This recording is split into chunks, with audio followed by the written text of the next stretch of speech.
Welcome and thank you for tuning in. You're listening to the Beyond 50 radio program. I'm your host, Daniel Davis.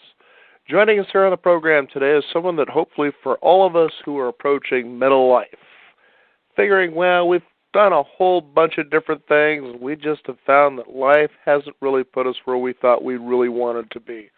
Now, for others, that story isn't so true, but for many of us, we'd kind of like to find a way to put what they'd call a particular spark back into our step.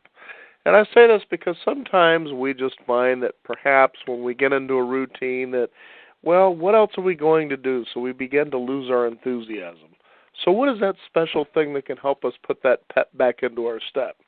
Joining us here on the Beyond 50 radio program today is a successful author, mortgage broker, business executive, investor, and entrepreneur. Needless to say, are there any other titles that a person can have when it comes to enthusiasm? His work has led him around the world where he has been struck by differences in how people live their lives, and most were drained, depleted, and unsatisfied, but few were excited and engaged, meeting new opportunities with a gleam in their eyes. Curious, he started a journey to discover what has caused some people to be more passionate and enthusiastic about life, and the result is Spark, 10 Secrets to Living a Life You Love. And I'd like to welcome to our program here our guest, Doug Mendenhall. And Doug, thank you for joining us here on the Beyond 50 radio program. Thanks, Daniel. I appreciate it. You know, there are a lot of books out there that kind of help people try to, if you will, engage where is the passion, the drive, the enthusiasm, and how you can achieve your goals and do that on an exciting level where each and every moment of each and every day you want to get up and feel excited. I like this just simply because your book has such simplicity, but at the same time, it really begins to chafen the reader to pay attention to what it is they're really feeling inside and kind of what is blocking them all at the same time. Well, thanks. You know, I read a ton of books along that genre before I wrote this one, just because there has been a lot written, especially on purpose. What's your purpose in life? And what I found when I started this project was a lot of those books focused on what are you supposed to do with your life.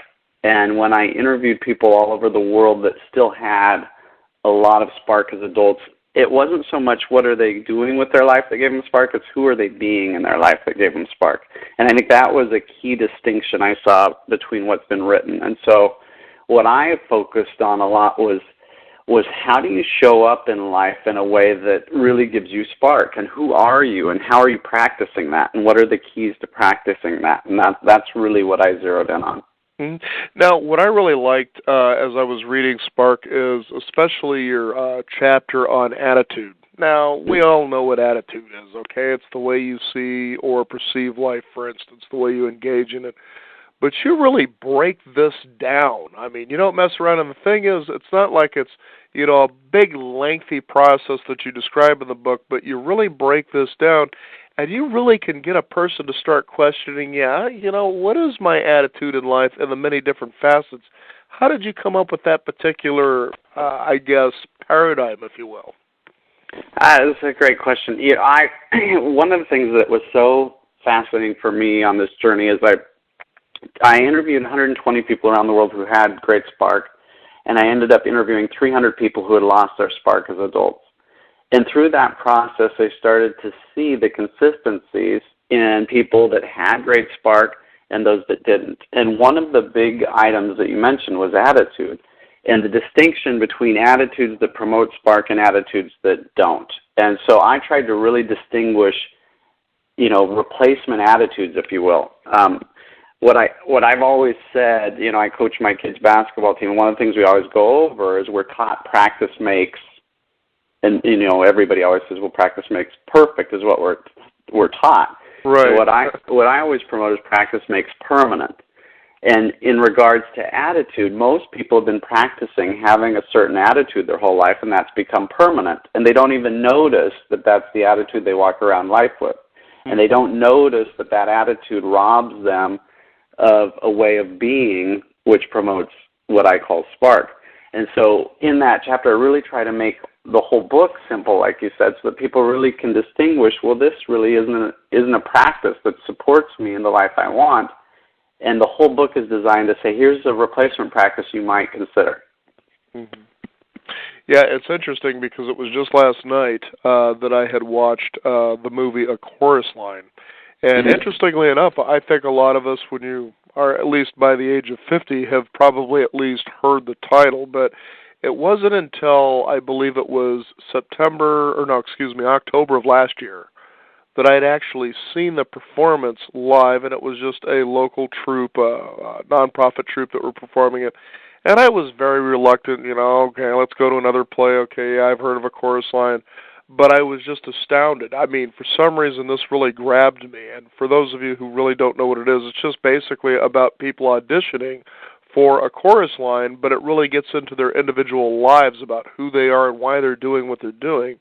And you realize here is a particular person who goes, and that is their life.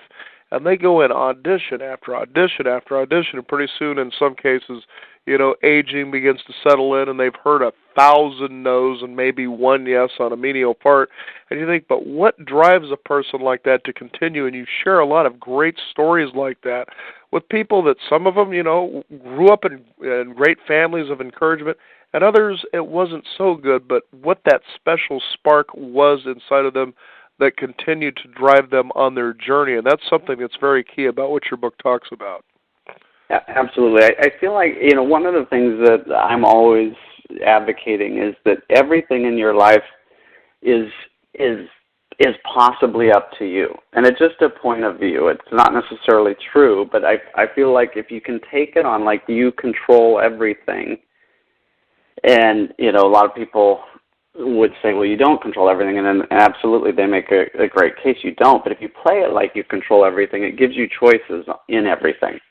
And you always have a choice to do something. And so one of the things that I like to look at is, well, if you did control this situation, you could argue it either way, but if you did, what choice would you make? And how could you play it so that it worked out in a way you wanted to live your life? And I find that as people take that attitude on more and more, that it becomes more fun. They see opportunities where prior they saw just, that they didn't have any choice. And you get to take risks, and so I'm a big proponent. My new project I'm working on is risk takers versus risk talkers. My first bent is people get their spark back, and then my second bent is they start taking risks that matter to them in their lives that would actually give them what they want. And so I think that's also what you bring up with Chorus Line. That's a big part of it, is just noticing whether or not you feel like you have a choice in life. Mm-hmm. Mm-hmm. And that's really key, too. You talk about that in your book, and you talk about being in the moment. And so few of us do that. We show up in the moment with the thought of what's going to happen tomorrow or what's happened yesterday, and either way it seems to paralyze us one way or the other, or because of that mindset, as you talk about in your book, you miss opportunities of what's really right in front of you, that you really have a multitude of choices.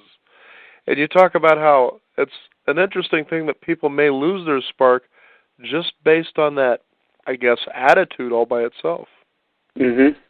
Yeah, it is amazing, isn't it, Daniel, when you think about it, how simple life can be. And unfortunately, one of the things that drove me to take this project on was I just saw so many people dissatisfied in their life. And as they step back, and even as you talked about them, they had a great life, but they didn't have the experience of having a great life. And, that's how I would describe they lost their spark. They had this great life, and everybody could look at their life and go, wow, you have a great life, but they didn't actually get the experience of having a great life. And so why I think this conversation is so important in the world is there's a real opportunity in a very simple way for people to start having the experience of having an amazing life.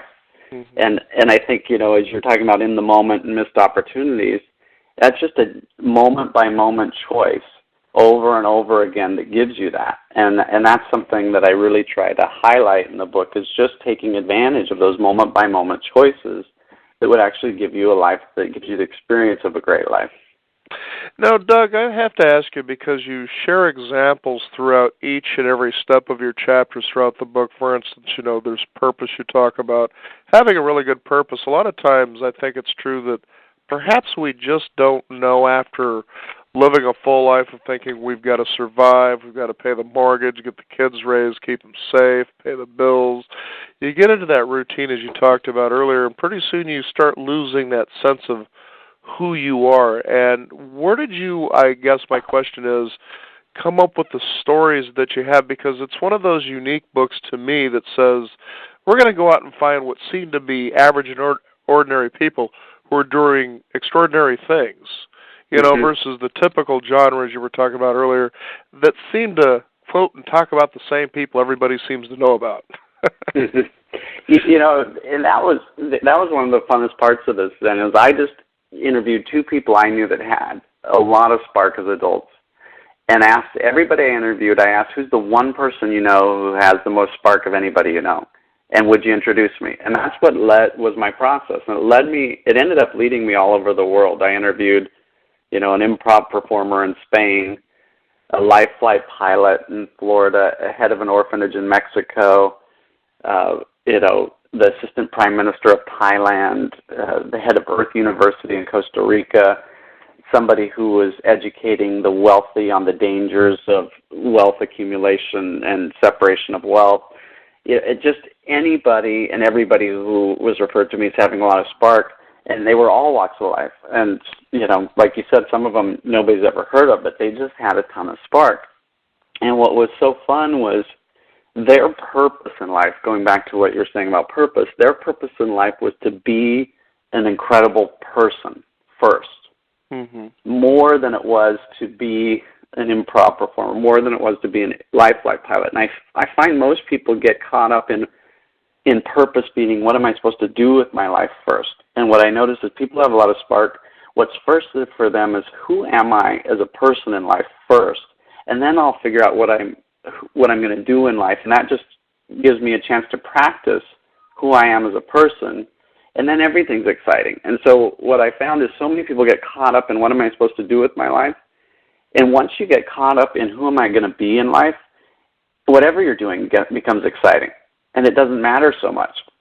And I think people have that backwards. Does that make sense? It does. In fact, you were having me be reminded of a scene in the movie The Big Chill. It's actually the, I guess, if you will, the eulogy that's being paid to the death of the friend that everybody's coming to see. And the Reverend simply says, are no longer the essences of being a good man no longer able to sustain us anymore? As though, you know, there are these goals, or there are these dreams, or there's the societal ideal of who we're supposed to be. And if you don't measure up to that, well, we'll just go ahead and take ourselves out of this world. But isn't just being a good person in the world no longer enough anymore? Right. And I think that's a great eulogy right there, because I think if you were to sum up probably the biggest point that I would make, you know, having spent 6 years on this project, that's what's most important, is who are you in the world, and how do you show up, and how often do you show up that way? You know, one of the things, this I find interesting. So I would have said at the beginning of the project that spark is that certain magic you can just tell when somebody loves their life. And now, 6 years later, I would say spark is confidence. Pure and simple. And so one of the things when I work with people and I talk to groups is I try to get them to focus on how much of the time in their life do they spend truly confident. And I define confidence as just really having a sense that you can make what you want to have happen. It's not anything more than that. And so, you know, I've been playing with that, and I've just been playing with it with myself. And one of the things I think is really interesting is, if spark is confidence, and I took a day out 6 years ago to measure my confidence minute by minute, and I found that I spent 40% of my day confident and 60% not confident. And, you know, I would say most people would have said 6 years ago, on average, just their impression of me, I was a fairly confident person. But 60% of my day, when I measured it minute by minute, was not confident. And so I've been trying to impact that every year, and I would say now I'm about 70% confident, 30% not confident. Well, the difference between 40% and 70% is 108 days a year. That's almost a third of my life. That I have more spark. Quite a few days. You know, so it's amazing the impact, you know, you can make just by focusing on something and practicing it till that becomes permanent. And I think that's the great hope in life, is if our life truly is made up of practices, and if practices truly become permanent, and we all have a life that's become permanent because of our practices, all we've got to do is keep the practices we love and replace the practices we don't with ones we love. And then in 30 days on average of practicing that permanently, we will have a life we love. And I think that's the hope, is it really can be very simple. Mm-hmm. Mm-hmm. I know one of the most powerful chapters, as they all certainly are, is when you talk about the ideal of immediacy and the idea that, we hear about, well, in order for you to be passionate about life, you need to set goals for yourself that are meaningful. And it's interesting, like, for instance, I call it the myth of business, if you will, is that people, they embark on starting a business, as I know that you have been an entrepreneur yourself, so I'm sure you can appreciate once you started your first business, if you will, is how you began to see and experience people around you who were doing the same. And tell me if this is true in your experience. When you started your business, you yourself possibly, as well as other people who start their very first business, tend to think, okay, how come after a year this just hasn't sustained my lifestyle the way that I thought it would? Or 2 and 3 years go by, or even 7 or 8 years go by, and they just feel, why am I still struggling? How would you answer something like that?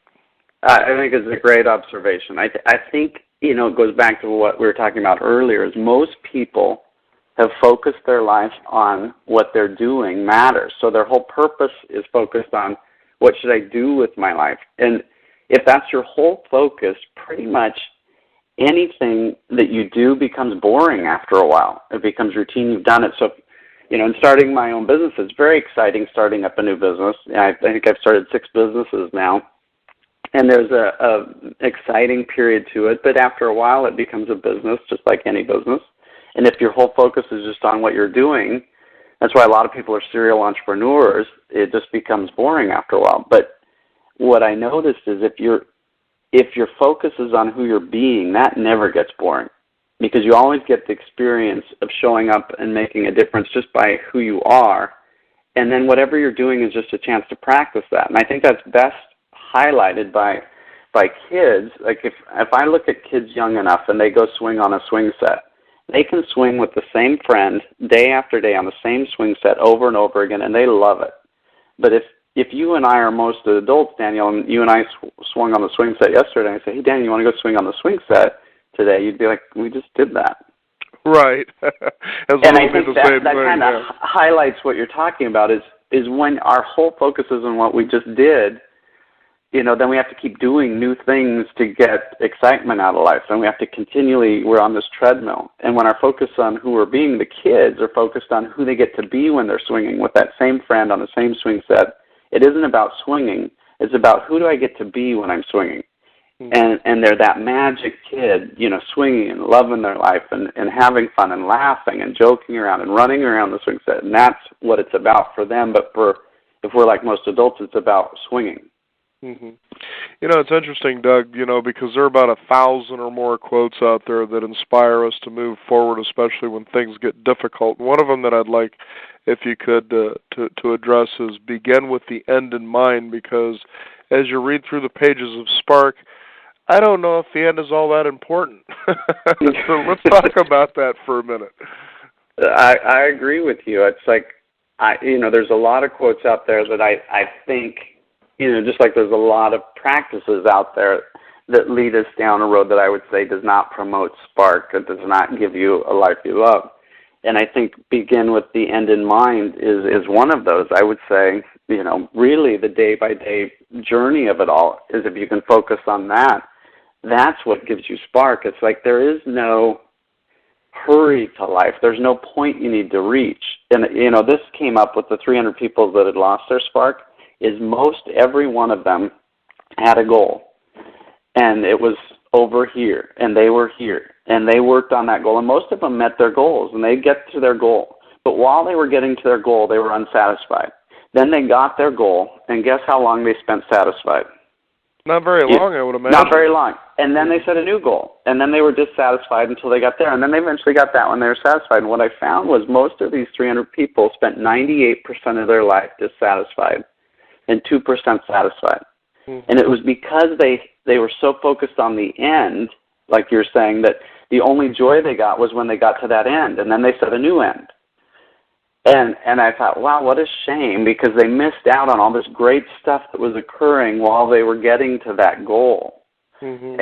And that's what I know is people with Spark, it wasn't the end that was the satisfaction for life. It was just the day-to-day moments and the whole journey of life. And it gives you a different life when you have that focus. Mm-hmm. Now, you talk about possibility in your book, and when you are, as you describe, living in that moment, seeing it as it is rather than from the future or the past perspective, that's a very powerful exercise just by itself. For instance, you might say to somebody, okay, you're going to work today. What could be different about you going to work today that's been different than any other time? Be in the moment and just see how you can be in that moment as you talk about. You begin to see more and more possibility, as you describe in your book, Spark, is that you begin to have confidence because you're willing to engage and you believe that you can pretty much tackle, if you will, whatever life is willing or does throw at you at the same time. Right. I love that, thing you shared, because I got most of that. I don't know if you've studied it, but I just really, through this process, enjoyed the tenets of improv. So the whole tenets of improv is there is no plan, and you go with whatever's given you, and it's always new, and you always, whatever comes your way, you take and run with it as opposed to blocking it. And I thought, what a great lesson for life are the tenets of improv, is most people block life. Life gives them something, and they resist it, whereas the tenet of improv is life gives you something, even if it's not apparently great at the beginning, you grab it and you go with it. And you flow with it somewhere else. And in that process, you create something as opposed to blocking it where you don't create anything. And I think, that gets a lot at what you're talking about is anything, life is life, right? Mm-hmm. And you and I can have the exact same life and experience it completely differently. And I think that's what the opportunity is we have that choice. We can experience life no matter what's happening in a way that is great. Mm-hmm. It reminds me, Doug, as I was actually reading in that chapter there when you were talking about improv, it was about a month ago I had read an article about Second City. And this was a theater troupe that started out of Chicago, as I understand it. Eventually it moved up to Canada and became Second City Television, but it was back around 1970 that this troupe had actually started out of Chicago. I hadn't realized it had been around that long, but just that was their big focus, was taking an idea, but basically having the performers become impromptu, as you talk about, improvising what they were doing. And this began to spawn out, and this is interesting how this morphed. Then you had a transformation in television, which became Saturday Night Live. Mm. And I'm sure everybody's heard of Gilda Radner, Bill Murray, Dan Aykroyd, John Belushi. And you think of that, and you think of how that simple idea of improvisation spawned a whole different industry all by itself, and you think to yourself, okay, how do I show up in life today and improvise, so to speak? Now, people might listen to that and think, but what about planning? Now, how can you discern the difference of why planning is important, but sometimes sticking to the plan by the letter just isn't as necessary because you might miss opportunities?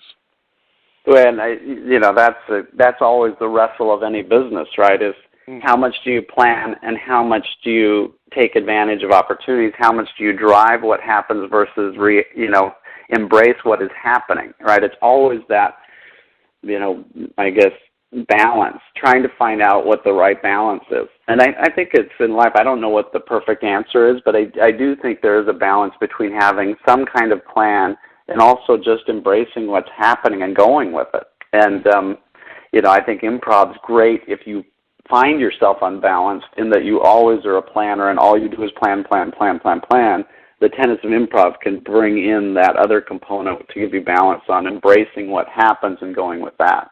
Mm-hmm. I know when you talk about improvisation, is one of the stories that you talk about is the representative of Thailand who, was taking a look at the incredible birth rates they were having and finding out, what do we do about this? Mm-hmm. And his was a very interesting solution, but at the same time, it was the one that made the most sense. If you wouldn't mind sharing that with our listening audience. Well, this guy was absolutely fascinating. His name, is Makai Veravelja. Hopefully I pronounced that right. But he was, I just learned so much in such a short amount of time from him. His story was, at the time, as I understand it, Thailand was going through a huge AIDS epidemic as well. And Thailand's a very conservative country. And he just, there's been a book written about him solely, and it's called From Condom to Cabbages or something like that. But he just took on everywhere in Thailand making safe sex a conversation. And so where you and I would go to a restaurant and leave with mints in the basket, in Thailand you'd go to a restaurant and leave with condoms in the basket. Where you and I would have traffic cops pushing us through the intersections, in Thailand they'd have traffic cops pushing you in the intersection. As you drove by, they'd hand you a condom. And he just, and it may not seem that brave or that out there now, but at the time it was really radical, and he was incredibly criticized. But today it has worked, and why he's written about so much is he changed the future of that country. And one of the things he told me that I'll never forget is, in his accent, he was just a great man. He goes, "Doug, I am like water." He goes, "If I can't go around it, I go through it. If I can't go through it, I come over the top of it. If I can't come over the top of it, I seep up underneath. I am like water. I will always find a way." Mm-hmm. And I thought, an image of perseverance. He just would never let something stop him. He was like water. He always figured it out. And the other thing he shared with me that I thought was really great, he said, "If I don't see you as an equal, I can't learn from you." He said, "So I see everyone as my equal." He said, "A lot of people in my country, if they're high-up politicians, they don't see the farmers as their equal, and therefore they can't learn from them." And I thought, what a great way to look at life. And so that was, part of his story that I thought was really great. Mm-hmm.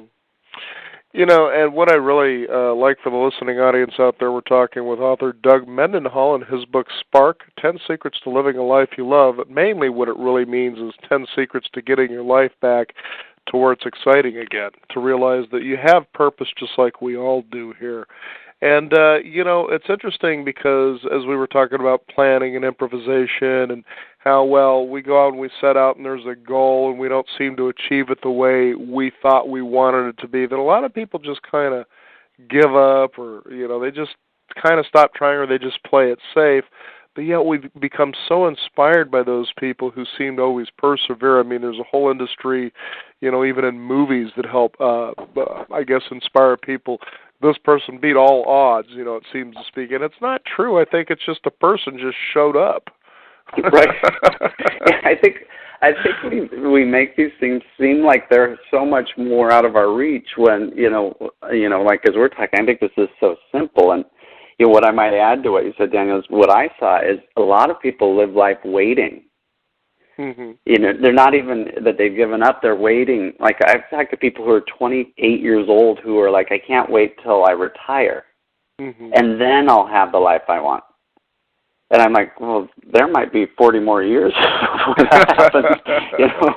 How are those 40 years going to go? Are they going to just be getting by, just surviving, or are you going to really enjoy those 40 years? And I find a lot of people have a similar, it may not be so blatant, but they're waiting. They're waiting for someday, and then they'll enjoy their life. As soon as I get through, and you can see it on a daily basis, as soon as I get home from work, then I can relax and unwind and enjoy my life. I just got to get through. I just got to get through. And I just think, it doesn't have to be that way. Mm-hmm.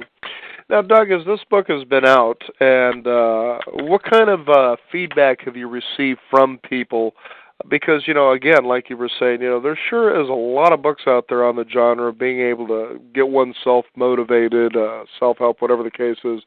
But one thing that I want to at least let the listening audience know that I noticed what was really different about this is you continuously hammer away at asking questions, getting people to really think.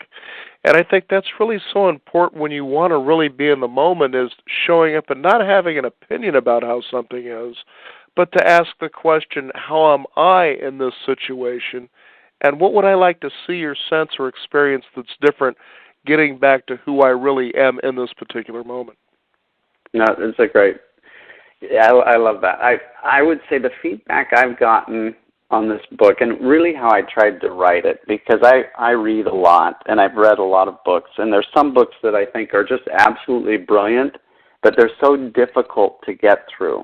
That it's really hard to get the message. And I wanted to write this book very simply, very easy, so that, because I think the concepts of Spark are so simple and so easy that the book deserved to make it that simple and that easy, so people could just be like, oh.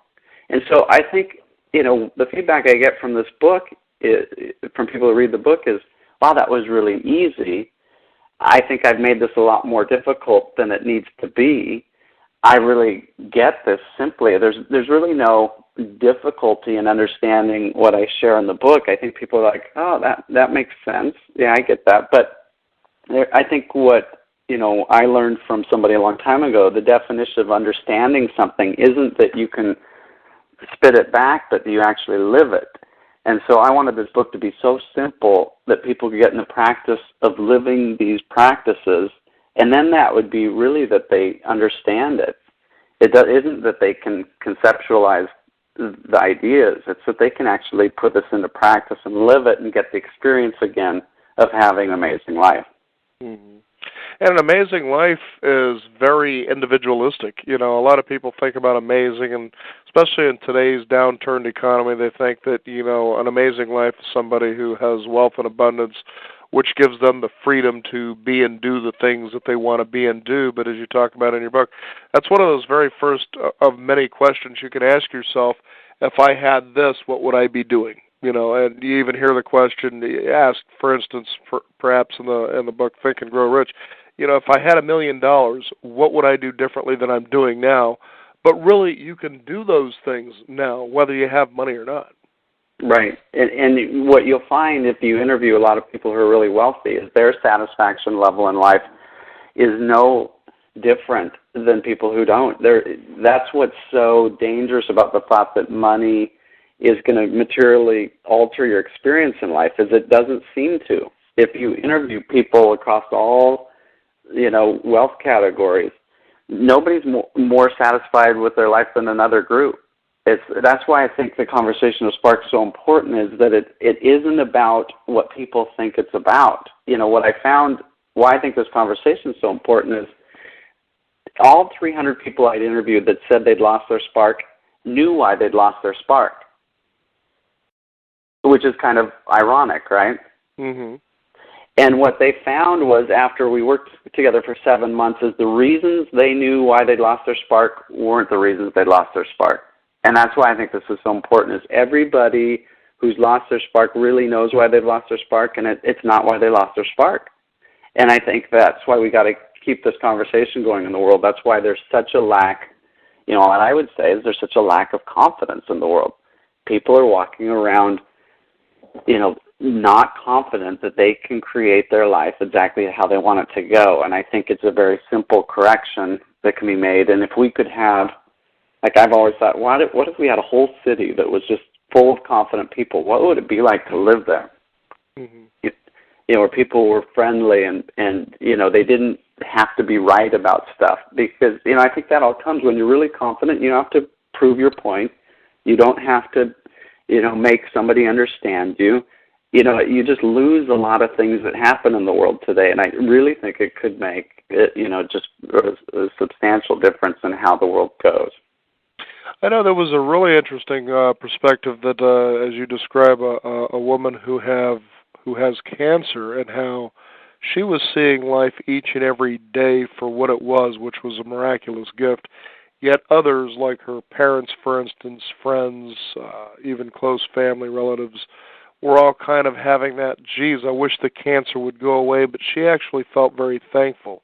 We've had many conversations on our program about that particular subject and how people felt initiated into life because of an illness. And she simply says, I just wish people wouldn't wait to have something like this to realize what they truly have, because I grab each moment of each and every day. And she said the beauty about having it was the fact that she knew how she was going to die, so that got rid of that.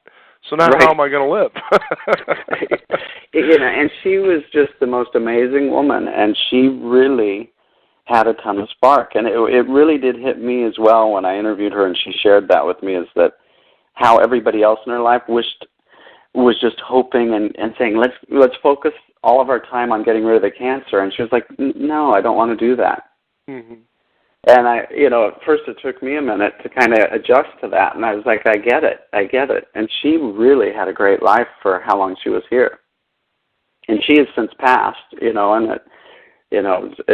but what a gift she gave to everybody just sharing her story.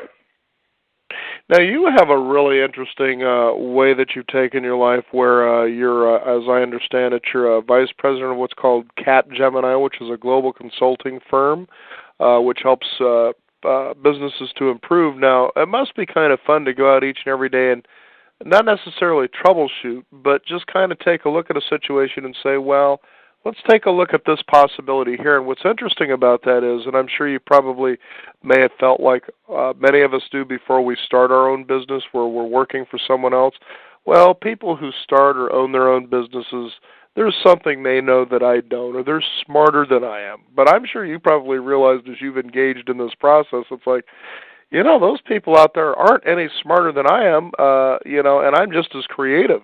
See, that's one of them social barriers that we create for ourselves before we even attempt to do such things. Right. No, that's and even as interesting as that, Daniel, I would say is I counted up 2 weeks ago. I've now worked with 154 companies and 154 executive teams. And I've never walked, the opposite end of what you said that I think is also interesting is I've never walked into one of those executive teams and talked to them and just been walked out and gone, oh my gosh, this team is not smart enough to run this company. I've really never thought, oh my gosh, they aren't smart enough. But like what you said is most of those teams don't think they're smart enough. They're constantly second guessing themselves. Like to me, it goes back to confidence. I would tell people today, I can walk into any company and in 5 minutes tell them what they should do. And why is that? I don't even know the industry. I don't know anything about their competition. And the reason why that I think is really interesting is because they know what to do. And I've trained myself to listen. And in 5 minutes, I can usually hear the most important things that they need to do because they know those are the things they need to do. But they're not doing them because they don't have the confidence that what they know to do is what they should do. And so oftentimes what I would say now is I've kind of become a professional listener, and I've learned to listen in a way that I can give people back what they know to do, and I have confidence that they know what to do and that they're smart enough. I'm like, go do this. Go do what you know to do. And oftentimes, one of the best gifts I give to companies I meet with is you're smart enough. Go do what you know to do. I agree with you. That is what you should be doing. And now let's figure out what's in the way of doing that, and let's get after that. Is the rest of your company confident? What I found, why this conversation was also so compelling and interesting for companies, is I've been a business strategist for the last 20 years and working with these companies, is if you can have the most amazing strategy, but if your employees don't have spark, it's got very little chance of being very successful. And that's why I think companies also need to be interested in this conversation. Is if you can make an impact on the spark in your employee set, it's amazing what can happen inside that company. And, that's what I've been playing with. And I didn't even expect that. I've always had a business background, but when I did this project, I just wanted to find out why some people had spark and some didn't. I was just curious myself, and I'd always wanted to know. So when the time was right, I just set off to do this. And then just because of my background, one of the things I started to notice when I worked with those 300, with 7 of those 300 people who lost their spark, is their performance at work was unbelievable once they got their spark back. And I thought, oh my gosh, companies need to be interested in this stuff. So it's kind of funny how things go. I know when you talk about people who work for other people, it's quite interesting for anybody who's worked in a job, which most of us have, especially by the time we approach midlife, is you'll always inevitably hear a fair amount of people anyway, whatever company it may be. You could have 5 employees, you can have 1,000 employees, people standing around sniveling and whining about, well, I think things should be this way, or why can't they understand, or I don't understand this or that or the other. And they have this attitude as though things should be the way they think they should be. And as you talk about in the book, Spark, when you get into that mindset, then you're missing tremendous opportunities, not only for you to show up as you are, but even create opportunities for yourself and other people. And it may even be in a job that you necessarily don't like. And you get too caught up in your lifestyle to think, why isn't this company adapting to my lifestyle?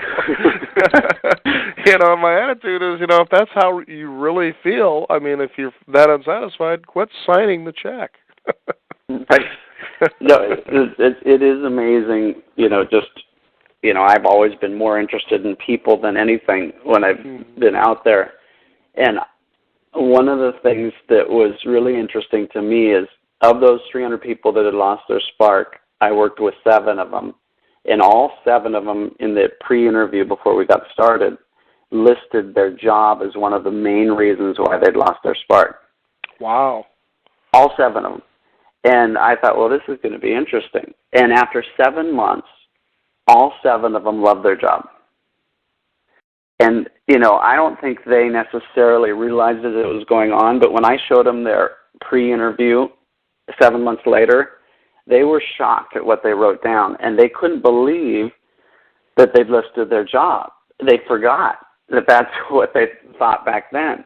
And so that's why I think it's so interesting is people think they know why they've lost their spark, but they really don't. And they think that their job is this way or that way, and they don't realize that it's them that's this way or that way, and that when they show up in a different way, their job isn't the same job. It's a whole different opportunity for them in their life, and a different place they can practice who they want to be, and it becomes magic, and people react to them differently. And that's what I think is really satisfying and exciting about this. And I'm reminded when you were talking about earlier about how young children will show up to the swing set, and even though it's the same environment, for some reason they get a lot of enjoyment out of that versus as we get older. And I'm reminded of what it was like when we started feeling that sense of school being a social event. You were going to the same school, you were taking the same classes, but what was it about it that made you excited about going to school? And most of the time it's usually because you couldn't wait to see your friends or your potential boyfriend or girlfriend. Right. You'd bear the school part of it, but you just couldn't wait for that part. And so what's going to happen today? And to have that spark to see each and every day where you get up, with that kind of enthusiasm, I think can become so exciting. It can, and I one of the things I took on when I started this project is I wanted to know when did people start to lose their spark? Because I went in noticing that most kids, if you got to them young enough, had spark, and most adults didn't. And I thought, what happened to it? When did it leave? Can everybody get it back? Can people who have spark get more spark? And so I ended up teaching in schools as part of my 6-year process, kind of as a guest teacher, just to try to see if I could find out what age group did spark really start to disappear. And I thought that was really interesting. And at the time, and this was 4 years ago, I really felt like most people's sparks really started to start disintegrating right around 6th grade. And unfortunately, I would say now, 4 years later, I would say the trend is earlier versus later. So if it was 6th grade 4 years ago, maybe it's 5th grade now. and maybe it's going to be fourth grade and third grade. And I think that's the dangerous trend is we've got to get this conversation going and people practicing, these simple things again, because it just seems to be happening earlier and earlier and earlier. Yeah, nothing worse than beating the spirit out of a child who just came into the world full of enthusiasm and possibility. And the next thing you know, you're wondering, okay, what are you doing? You're in psychotherapy, or as you hear the horror stories of opening fire on college campuses, and you go, well, it's all their fault. It's like, no, something flipped off where they just thought they lost the possibility of being them. Let's examine what we're doing that's causing this, because that is truly, as you say, it's an alarming trend, especially here in America. Yeah, it really is. And one of the things that was fun about my process is I ended up interviewing people all over the world, not just in America. And it was really interesting to learn from people outside of the United States, how they approached life, how they thought, how they, lived. But, I think all these same things apply to any culture. These are very simple things that anybody can do, and we as a society can really start to foster and practice. And I think if we as a group just start practicing these basic, simple things on a regular basis, that's who we will become. Mm-hmm. One of my favorite stories is I was working with the CEO of a big company, reasonably successful company, and we were supposed to be talking about strategy, and we just kind of got sidetracked on kind of some of these spark topics. And I asked him, I said, what's your presence? And he looked at me funny, and he said, I don't get what you're talking about. And I said, well, do you have people when you go home at night? And he goes, yeah. And I go, well, when you open the door, do they run away from you? Do they run to you? Or do they ignore you? He said, well, they don't run to me. He said, probably somewhere between the other two. I said, okay. And when you show up at work in the morning, do people run to you? Do they run away from you? Or do they ignore you? And he said, well, they don't run to me. I said, probably somewhere between the other two. And I said, well, at least you're consistent. We kind of chuckled. And it just became this amazing thing. Is just through that conversation, he really looked at who he was and how he was showing up and what his presence was. Whenever he showed up anywhere, who was he and what was he showing up as? And he took that on like it was really important. And we were supposed to meet 2 weeks later, and he called me up after a week, and I've never seen a CEO so excited. He was like one of those little kids on a swing set. He was like, oh my gosh, you will not believe what's happened. And I was like, what? And he goes, when I go home, everyone in my family runs to me because it's amazing. It's changed my life. And he goes, and guess what? When I show up at work now, everybody runs to me because it's amazing. And that was probably, I guess, 4 years ago now. The performance of that company, even through this economic time, has been amazing. Their results, are huge. And that's what I think is so important about this conversation. When you show up and practice who you're being in the world, who your presence is, who you are as a leader, who you are as a father, who you are as a mother, that can make other things happen that you would have no idea the connection. Mm-hmm. And I see that all the time in companies that I work with, is that these basic fundamentals, the connection to results, which is what they're all after, isn't so obvious, but case study after case study after case study, it starts to become obvious. These are what makes a difference. I'll tell you, it's fascinating too, because as you're describing, it's the idea that you can show up in every moment of every day, and there's always a little bit of magic. And I'm reminded of a very interesting story of a family that decided to, from the suggestion of another person during Christmas, which is to basically adopt a family who really call them in need. And basically the idea is during Christmas time, you find out what this family's Christmas list is, and then you see what you're able to do to be able to provide any element of this list. It's part of their dreams. And it could be, for instance, a situation where it's a single mother approaching the age of 34 children. She's going to school, but life just hasn't been so kind to her, at least so it would seem. Or there's another situation where you have a single mother two teenage sons who happened to have to leave to move to another place due to domestic abuse. And you take a look at these lists, and this family was sharing the story about what it was like, how Christmas changed. It wasn't about exchanging gifts between them, but it was about the kind of impact they felt they made on this family, even doing the simplest things. But even taking it a step further, as you talk about in your book, Spark, you've got a bunch of questions that you just hammer away at people to really, as I said earlier in the program, chafing away who they really are so they can see that core self. And you realize that, as you're giving, you don't do it for the sake that you're going to maybe get the reciprocality of, oh, thank you so much, you're such a great person, but it's the idea that that's truly, genuinely, who you are. And that's just one element of what you talk about here in your book, Spark. Well, and you bring up something, you made me think of something. One of the things that I've realized through the process that I think is really hit me is I cannot have as much spark as I want to have unless everybody has as much spark as they can have. Mm-hmm. Does that make sense? And so it really does. One of the things I realized is, we're not on an island. Everybody's got to get, for the world to be, amazing, and for you to walk down the street and just have the most amazing day, everybody's got to be having the most amazing day. Mm-hmm. Mm-hmm. And that's what I think inspires me is, what I've dedicated myself to is seeing what impact I can make in the level of spark in the world. And that charges me every day.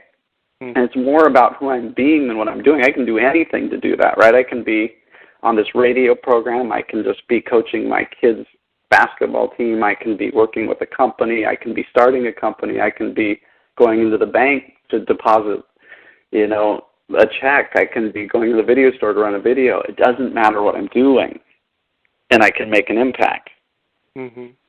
Yeah, there's no doubt about like that. It's as you say, and it's so true. There are infinite possibilities in a given moment, and that is so true. And it's kind of funny because I remember several years ago there was a Buddhist precept that talked about giving, where that true giving is where you can give in such a way that the receiver has no idea where it came from. Mm. And so I started putting that into practice, and it was kind of fun because you wanted to be the observer, but you don't actively participate in the outcome outside of maybe just observing at the very most. And there was a situation, I was at the store, and these two kids, probably, I want to say, right around 9 years old, give or take, 7, 8, 9 years old, I can't remember. They were in the store, and they were buying all their goodies. And so they were sitting there, and they were pulling around and trying to pull their change together, and I said to the clerk, as silently as I could, I said, here, pay for this, okay? And I just stood back. So they finally got their money together, and the clerk just looks at them, had it all bagged up, and says, you guys are good to go. And they stood there just dumbfounded, looking at each other. What do we do to, what? But just imagine now that story they get to take. I didn't take any credit for it. I just enjoyed observing it, And right. For them to take that, and it's the same thing like when you go and you pay the toll and you pay for the person behind you.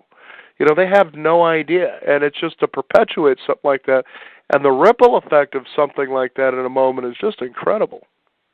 What it is, and I love about your story is really what you shifted your joy from getting thanked to your joy of watching somebody else get kind of tickled by an event, right? And it's so it's a different focus you have. Instead of your focus being on, I want somebody to appreciate what I just did for them, your focus is on, look at the joy that they're experiencing in life, or just that moment of like, wow, somebody cares about me and I don't even know who it is. Mm-hmm. And I think just that shift that's a practice too, I would say. I start to look at everything as a practice. That's a practice, and then you get to evaluate of those two practices which actually enlivened you more and what gave you more of what you want in life, and you get to notice that, and then you can continue that practice. Mm-hmm. And I think the more we do that in our lives, say, this is one practice, here's another one, which one really gives me what I want? Yeah, because so many people have practices that if they sit down and take the time to think about them, they'd realize that practice actually does not give me anything that I want in life. For example, I always, talk to people about the practice of being busy. Yeah, how many people do you know in life that would describe themselves as busy? too many, it seems like. Right, almost everybody says, "Oh, I'm so busy," and I'm like, whenever somebody says that to me, I usually just say, "I'm sorry." They look at me kind of funny. I'm like, "I'm sorry," and I just think the practice of being busy, just from what I've noticed, really doesn't give people what they want. It does give them a momentary sense like they've got some purpose in the world, like they must be doing something because they're so busy. But generally, it seems to rob them of all what they really want. And so I've really taken, people, I do a lot of things, and people are like, "You must be so busy," and I'm really not. I have tons of time. Mm-hmm. I mean, I have as much time as anybody I know. It's like people are like, "Oh, can you meet, and go over this next week?" And I'm like, "Absolutely, I could do it this Friday if you want." And it's like I have tons of time. And I don't know what it is. I just have really practiced being available. I think that's an interesting point that, the more we make ourselves available, it seems the more time we actually have. Yeah, it seems to work. Like I that vacuum. that I'm involved in a lot of things, but I have so much time. I'm never busy. I have lots of time for people and for groups and speaking and talking and coaching, and so yeah. That's fantastic. Well, we want to thank you for taking the time here to be on our program and to talk about your book, Spark, The 10 Secrets to Living a Life You Love. Is there a website where people can perhaps find out about your work or maybe shoot you an email, get to know who you are? Absolutely. GetSpark.net is my website, so it's GETSPARK.net, and my email information is there. My book's on there. Kind of the background of what I do working with companies and individuals is on there, and so that's probably the best way to get a hold of me. Well, Doug Mendenhall, thank you for joining us here on the Beyond 50 radio program and providing our listeners with that spark that I'm sure this whole world can certainly use. Oh, thanks, Daniel. It was a pleasure. Have a great day. Thank you. We also want to thank you, the listeners, for tuning in, and also want to thank one of our following sponsors for making this program possible, and that is ZRT Laboratory. If you are suffering from hot flashes, foggy thinking, sudden weight gain, low libido, mood swings, and other effects of aging, ZRT Laboratory, the forerunner in hormone testing, is your first step toward ending those troublesome symptoms. Just simply visit ZRT Lab online at zrtlab.com to find out how their home collection kits can help detect and correct hidden hormone imbalances. Let testing be your guide to symptom relief and life-changing solutions that begin with you. I'm Daniel Davis. Thank you for tuning in. Be sure to visit us at our website at beyond50radio.com, and also be sure to visit us at our blog and sign up for our free weekly e-newsletter, which has great resource information as well as archived shows that you can enjoy at your time and also share with others as well. Again, thank you for tuning in. This is the Beyond 50 radio program. I'm Daniel Davis, and remember, live your day past halfway.